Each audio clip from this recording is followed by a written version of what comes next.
Hello किसान भाइयों, आज के इस वीडियो में हम लोग बात करेंगे धान की फसल के अंदर एक ऐसी कामयाब चीज़ के बारे में जिसका जो रिजल्ट है वो धान की फसल में काफ़ी लाजवाब है और इसका जो खर्चा है वो भी आपको काफ़ी कम करना पड़ेगा। यानी कि बहुत ही कम खर्चे में बहुत ही अच्छा जो है लाभ जो है आप इस चीज़ से ले सकते हैं और इससे उपयोग के बाद में ना ही आपकी फसल में कोई जल्दी रोग आएगा और इसके साथ साथ आपके पौधों में जो है अच्छी ज़बरदस्त जो है ग्रोथ आएगी। और जो खर्चा जैसे मैंने बताया आपका बहुत ही कम है और परंतु इसका जो रिज़ल्ट है वो धान की फसल के अंदर काफ़ी ज़्यादा है और इसको काफ़ी सारे हमारे किसान भाई जो हैं पहले से भी जो है अपने धानों के अंदर उपयोग करते हैं।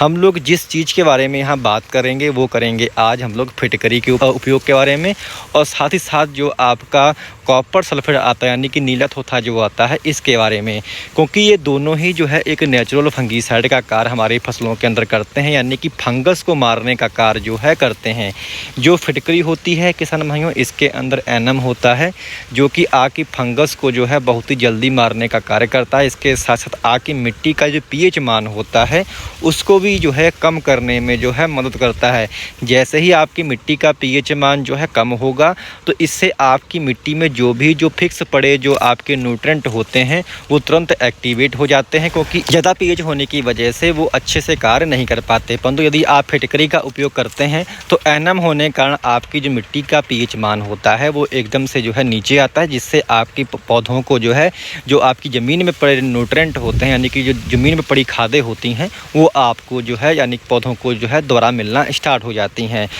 इसके साथ साथ जो आपका कॉपर सल्फेट होता है यानी कि जो नीला थोथा होता है ये भी काफ़ी अच्छा जो है फंगीसाइड का जो है कार्य करता है, क्योंकि जितने भी जो ताकतवर फंगीसाइड आते हैं उनमें जो है कॉपर ऑक्सीक्लोराइड काफ़ी फेमस है, उसमें भी जो है कॉपर की मात्रा होती है। तो एक जो कॉपर होता है यह भी एक नेचुरल तगड़ा फंगीसाइड है और ये जो फंगस को जो है इसकी जो एंजाइमिक एक्टिविटी होती है उसको ये जो है रोक देता है। यानी कि जो आपका कॉपर होता है ये जो फंगस की जो एंजाइमिक एक्टिविटियाँ होती हैं उनको ये एकदम से डीएक्टिवेट कर देता है, जिससे आपकी ज़मीन में जो भी फंगस होती है वो एक्टिवेट नहीं हो पाती है, उनके जो स्पोर्स हैं वो डेवलप नहीं हो पाते हैं, जिससे आपका पौधा जो है स्वस्थ होकर जो है शुरुआत से ही जो है चलता है। क्योंकि धान की फसल में नमी ज़्यादा होने की वजह से फंगस का भी जो है आक्रमण ज़्यादा होता है। तो यदि आप फिटकरी का उपयोग अपने धान में करते हैं या फिर नीले थोथे करते हैं तो इससे आपकी जो ज़मीन में पड़ी जो फंगस होती है वो एक्टिवेट नहीं हो पाती है, जिससे आपकी जो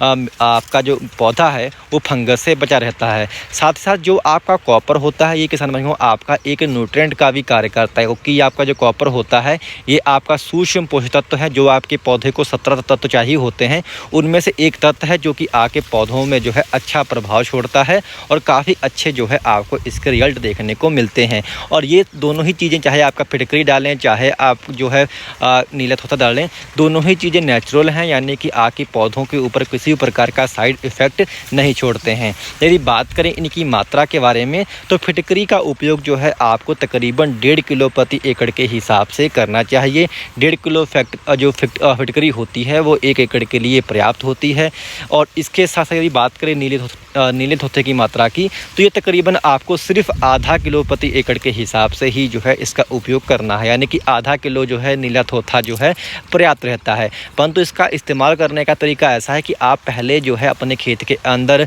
फिटकरी का उपयोग कर लें। फिटकरी के उपयोग करने के तकरीबन 2 से 3 दिन के बाद में जो है आप अपनी फसल के अंदर नीले थोथे को डाल सकते हैं। एक साथ दोनों को ना डालें, क्योंकि एक साथ दोनों का जो है रिजल्ट इतना अच्छा नहीं आ पाता है, क्योंकि हल्का ये जो है रिएक्ट करते हैं। तो कोशिश करें कि पहले आप फिटकरी का उपयोग कर लें अपने धान के अंदर, उसके बाद में जो है आप 2 से 3 दिन के बाद में नीले थोथे का उपयोग कर सकते हैं। और दोनों ही किसान भाइयों एक नेचुरल तरीके हैं जिससे आपकी फसल में फंगस नहीं पनपेगी और आपके पौधों को भी जो है हरा भरा करने में भी जो है महत्वपूर्ण भूमिका ये निभाएंगे। और ये जो दोनों ही चीज़ें हैं चाहे आपका नीला थोथा है चाहे आपका फिटकरी है ये आपको पंसारी की दुकान पे मिल जाएंगे। और फिटकरी का तो रेट भी काफ़ी कम होता है बाज़ार में, जिससे आप इसको आसानी से खरीद कर जो है अपने खेतों में उपयोग कर सकते हैं। ये रही बात फिटकरी के उपयोग करने की, तो फिटकरी का उपयोग करने का सबसे अच्छा तरीका ये है चाहे आपका नीला थोथा हो चाहे फिटकरी हो कि इसको आप जो है बहते पानी के साथ अपनी फसल के अंदर दे दें, यानी जहाँ से आपका ट्यूबवेल का पानी बहता है उसमें आप किसी बोरे में लपेट कर इसको रख लें।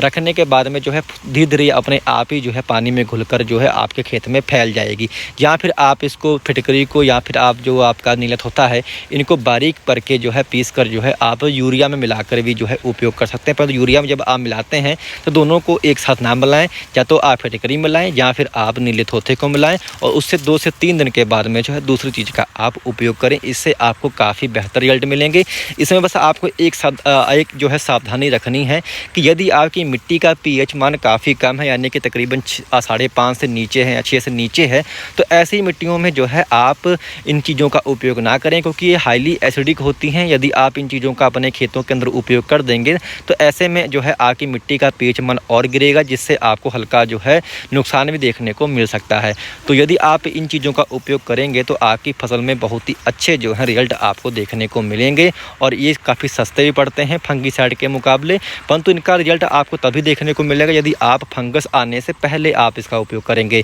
यदि आपके खेत में या धान में बीमारी आ चुकी है तो बीमारी आने के बाद में यदि आप इसका उपयोग कर रहे हैं तो आपको इसके इतने अच्छे रिजल्ट नहीं मिलेंगे। ऐसे में जो है आप उस समय किसी अच्छी फंगीसाइड का ही जो है उपयोग करें। यदि आपके